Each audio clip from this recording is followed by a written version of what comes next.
I what I really meant to do here. Hey, how you doing? We are the Judas Resurrection.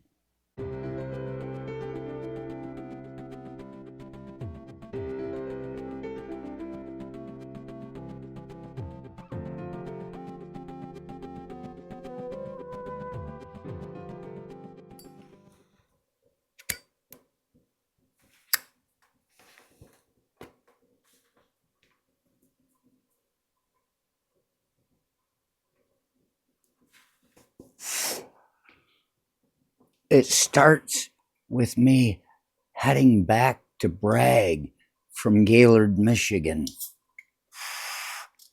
It was either after leave or a 4-day weekend. I don't know. I used to make the trip on 4-day weekends all the time because, well, it was about a 17-hour drive at the time with a 55-mile-an-hour speed limit. I did it once in 14 and a half hours, doing 90 most of the way through the mountains.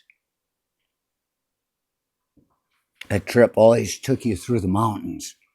And I was heading back to Bragg, and being that you're traveling that long, at some point you're going to be traveling in the night, in the pitch black, and sometimes in a snowstorm, a blizzard. As the blizzard's coming on, you're driving through, and you're driving down these roads. You got to get back to Bragg before midnight. And you're following the lines on the freeway through the mountains, like West Virginia, Virginia. I can't remember where I was at this one. I know that it's treacherous, and you're in the mountains, and you can see the lines, and you're thankful for whoever did the lines. It must have been new technology back there in 88, 89, whatever winter this was, and the blizzard's coming, and your lights are on, and all you can see is the wall of snow in front of you. Puffs of it like stars coming out of a fucking newly born fucking Big Bang universe. But the only way you know where the road is because they had it seemed like it was thermoplast. I worked in parking lot striping for a while after that, so I recognize it now. Thermoplast with the sparkling reflective stuff in it. And so you can see it, the light's shining, and you're following it. You're going, pitch black, country roads take me home.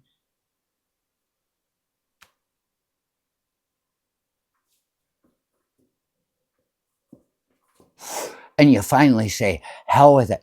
I have got to stop. And you see a rest area and you pull in and you got to take a pee anyway. So you walk into this rest area and there aren't that many people there because evidently there's nobody on the road. Nobody's that stupid. Once again, it's just me running into something I've got to get through. And so I walked in, and as I'm walking into the men's room at the rest area, this guy's coming out, a nondescript fella, white dude, like a almost, whatever, bowl haircut type of brown, greasy looking dude. He's coming out. And I passed him. I walked in. I went to my stall. I started pissing. And this guy comes back in and stands at the stall next to me with the little dividers. And I'm sitting there just trying to be a normal person that's pissing someplace where people can see you and you're vulnerable. And he's looking over the damn stall at my pecker. I'm like, this fucker is really coming on hard and fast. I say, oh, fuck, I'm not going to start any shit. He hasn't done anything to me. but I was not the guy he was looking for. And so I finished and washed my hands, and he was standing there. He didn't even piss. He was just standing there. I don't know what he had out over there. I was looking at the wall in front of me,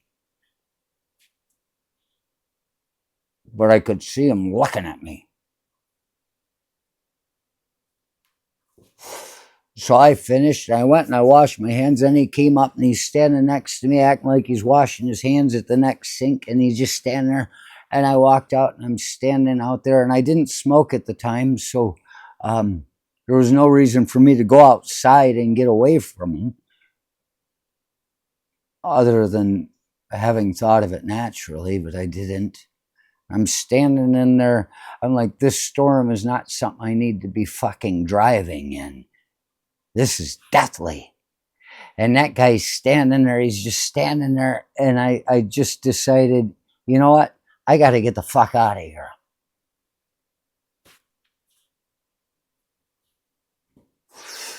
So I walked with a purpose, got to my car, started it, and was on the on ramp coming out of the damn rest area. And I see this guy in my rearview mirror running out to his car and getting in it. And I'm like, what the fuck, man? And I'm driving, I'm on the freeway, and I see headlights behind me, and I'm like, Jesus, man, this guy's really insistent. And it's a fucking blizzard. I'm like, I could see there were headlights behind me. And that's the part of the story. You realize I got that far in the story with the group I was put in a communications class when I was at Michigan State, something like that. It was some kind of communications class, and they put us in groups, and they had us tell stories, and we had to pick somebody to tell a story in front of the fucking lecture hall, and they chose me. It was supposed to be after you tell the story, the people in the hall kind of vote to see if it's a true story or if it's made up. And you could make up a story if you wanted. But that is a true story that happened to me. And so I told it, and they said, you tell the story. I said, okay. So I went up at stage and I told the story, and I finished it with, I ended up getting pulled over. This cop was behind me with his fucking lights on, going and going, and I just kept driving. Finally, I pulled over, and he came up to me and he said, why didn't you pull over? And I said, I'm sorry, sir. I thought you were gay. And the whole crowd erupted in fucking cheers and joys, because it's Michigan. A lot of these people, no matter how much we're getting introduced to each other's culture and understanding each other as individuals and cultures in one, um, uh, it's wrong for me to do that. But in truth, when I was driving down that road and I saw headlights behind me, I imagined this whole scenario taking place. So I ended it with that. And then people voted, and they said, it's a true story. And I said, okay. I said, it is. And I walked off the stage and got back with the group, and the girl that seemed to be wanting to be in charge, that probably really wanted to tell her own story, she was upset. And she looked at me, she said, you didn't tell that part of the story. And I said, well, it's there. So the thing I realized, this thing we were doing, it wasn't about teaching people how to be good liars. It was looking at the gullibility of the masses. They all believed that was a true story, and it was. I used probably, I'd say 95% of that story is true. The very first part, all up until the cop pulling me over. But then I threw in a lie at the end, and they bought it because they fucking believed it. And that's how lies are supposed to work on the gullible.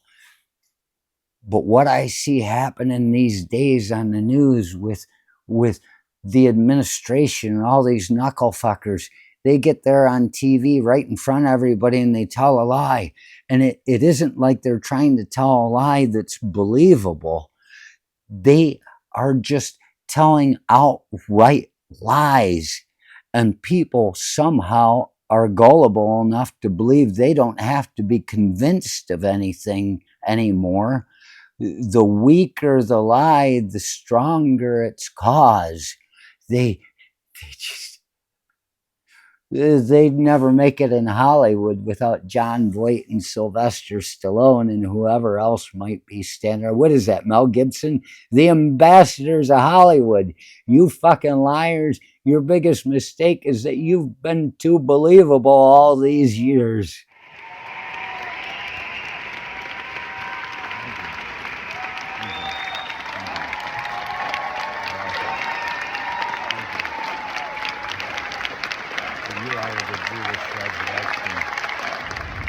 I am the Judas Resurrection.